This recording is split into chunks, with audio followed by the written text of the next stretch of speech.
అందరికీ నమస్కారం. 'జాకీర్ హుస్సేన్ కన్నుమూత' ఈ విషయాలను తెలుసుకుంది వీడియో మీరు కంప్లీట్‌గా చూడండి. అప్పుడే మీకు కంప్లీట్ ఇన్ఫర్మేషన్ ఏంటో అర్థమవుతుంది. అదేవిధంగా చాలామంది వీడియో చూస్తున్నారు కానీ సబ్స్క్రైబ్ చేసుకోవడం మాత్రం మర్చిపోతున్నారు. దయచేసి సబ్స్క్రైబ్ చేసుకోండి. సబ్స్క్రైబ్ చేసుకోవడం వల్ల నేను చేసే ప్రతి ఒక్క అప్డేట్ మీరు ముందుగానే పొందగలుగుతారు. అదేవిధంగా చాలామంది లైక్ చేయడం మర్చిపోతున్నారు. దయచేసి లైక్ చేయండి. లైక్ చేయడం వల్ల ఈ ఇన్ఫర్మేషన్ మనం చాలామందికి రీచ్ అయ్యేవాళ్ళం అవుతాం. ఇంక లేట్ చేయకుండా వీడియోలోకి వెళ్ళిపోదాం. ఫ్రెండ్స్, గత వారం రోజుగా హృదయ సంబంధిత సమస్యలతో బాధపడుతున్న ఆయనను ఆసుపత్రిలో చేర్పించాం. అయితే ప్రస్తుతం ఐసీయూలో చికిత్స అందిస్తున్నారు.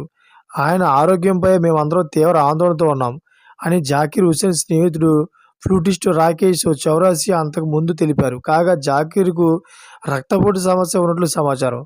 అయితే 9 మార్చి 1951న ముంబైలో జన్మించి జకీర్ హుస్సేన్ 2023లో పద్మవిభూషణ్, 3 గ్రామీణ అవార్డులతో అదేవిధంగా అనేక ప్రశంసలు అందుకున్న ప్రముఖ సంగీతకారుడు. ఉస్తాద్ జకీర్ హుస్సేన్ సంగీత ప్రయాణం చిన్న వయసులోనే ప్రారంభమైంది. కేవలం 11 సంవత్సరాల వయసులో ఆయన తన మొదటి సంగీత కచేరీని అమెరికాలో ప్రదర్శించారు. అయితే జాకీర్ హుస్సేన్ తొలి album 'living in the material world' 1973లో విడుదలైంది. జకీర్ హుస్సేన్ ప్రత్యేక ప్రతిభకు పేరుగాంచిన తవా, తాలి వంటి వంటగది పాత్రలు కూడా ఏదైనా చదువైన ఉపరితలాన్ని ఉపయోగించే లయలను సృష్టిస్తారు. అయితే జాకీర్ హుస్సేన్ అల్లరక ఖురేషీ 9 మార్చి 1951న భారతదేశంలో ముంబైలో జన్మించారు. ఆయన మహీంలోని సెయింట్ మైకేల్స్ ఉన్నత పాఠశాలలో చదివారు. ముంబైలో సెయింట్ జేవియర్స్ కళాశాల నుంచి పట్టభద్రులయ్యారు.